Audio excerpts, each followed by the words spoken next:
Crocheting 101, How to Crochet for Complete Beginners. Brought to you by Club Crochet and produced by Louie's Loops. That's me. Chapter 5, Decreasing. Alright, so decreasing is going to be a bit more difficult than increasing. The first thing to know is, with decreasing, you're trying to make the end stitches less than before, rather than bigger like increasing. For example, you'll want to go from 18 stitches down to 12, meaning that you decrease 6 times throughout the round. The tricky part is that there's a lot of different ways to decrease, all of which offer different pros and cons, so let's talk about them. Quick note, these methods are mostly used for single crochet, but some of the methods, like single crochet 2 together, can be used for other stitches, which we'll learn later on. The single crochet 2 together. Probably the easiest method, but in my opinion, not the best, mostly because it can be very noticeable and it doesn't decrease as sharply. That being said, it's what you should probably be starting with if you're a beginner. Here's how it's done. Step 1. Insert the hook into the next stitch.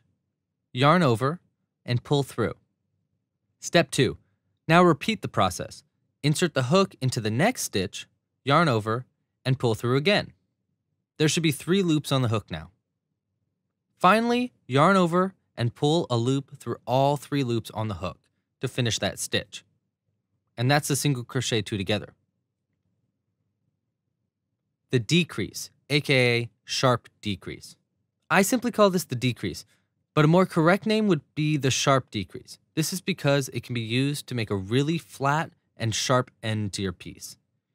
It's great to use at the end of your amigurumi projects to really close in that loop. But I wouldn't use it throughout a project because it can be very noticeable.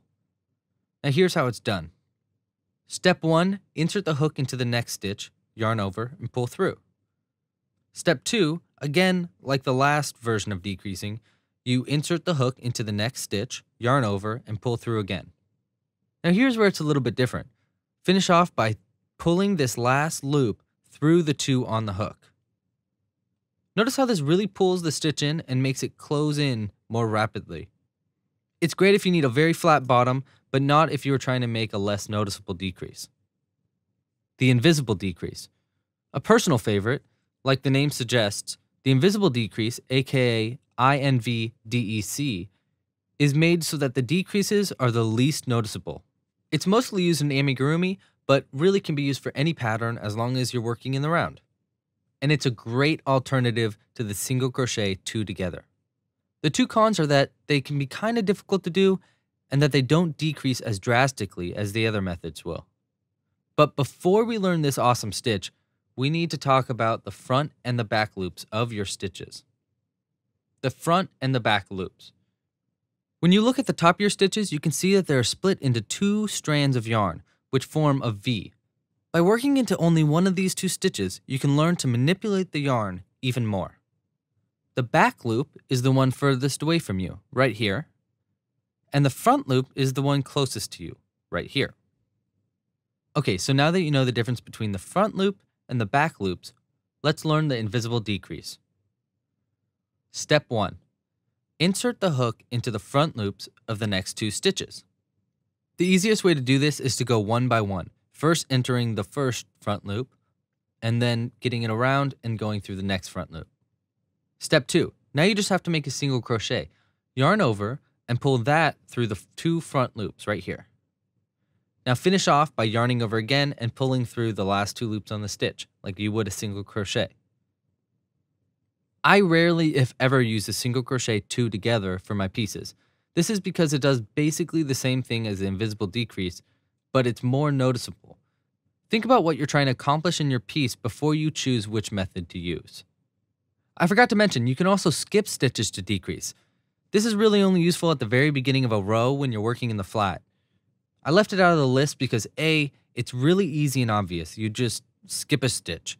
And B, it's the worst method to use when you're working in the round because it leaves big holes in your piece. So disclaimer, do not use skipping stitches to decrease in the round. So if you want to use a decrease in your piece and you're working in the round, well, what do? Well, you can decrease at any time you want, but to make it even and steady, we have to decrease evenly throughout the piece. Remember how when we were increasing, we only increased by what we made in our first round? When you're starting out crocheting, I highly suggest you stick to the exact same method, but replace the increases in the tutorial with decreases. For example, we have 18 stitches and we want to go evenly by the same amount we started with, 6 stitches in round 1, remember? So we decrease 6 times throughout this round. Where we do this is the same as the increases too. Let's look back at round 3 from chapter 4. Not row 3, but round 3, when we were increasing in the round. In that round, we single crocheted 1 in the first stitch, then increased in the next, and repeated that process 6 times total, and ended up going from 12 stitches to 18. Now we want to go backwards, and you guessed it, we'll single crochet 1 in the first, and then decrease in the next, repeating that 6 times. Oh, by the way, these little brackets are a way that I split up a repetition. I use them for other things too, but usually to split up the round into different sections. And the number in parentheses is the number of stitches you're going to have at the end of the round. Crocheting 101 is brought to you by Club Crochet, a club made specifically for hookers. It offers new weekly patterns and projects, including full video tutorials, monthly kits with all the materials needed mailed directly to your door, classes and groups made to learn new techniques and make new friends, and more. Plans start at only $5 a month. Get hooked at clubcrochet.com. Thank you so much for watching. Crocheting 101 was independently created by me, Louie, with the support from my more than awesome Kickstarters that you can see on the screen now. This project took a really long time to complete, so if you liked it, please let me know by liking the video down below and subscribing and following Louie's Loops on any social media. Okay, now let's put those skills to the test. When you're ready to move on to the next project, check out the link down below or on the screen now. Happy hooking and pasta la pizza!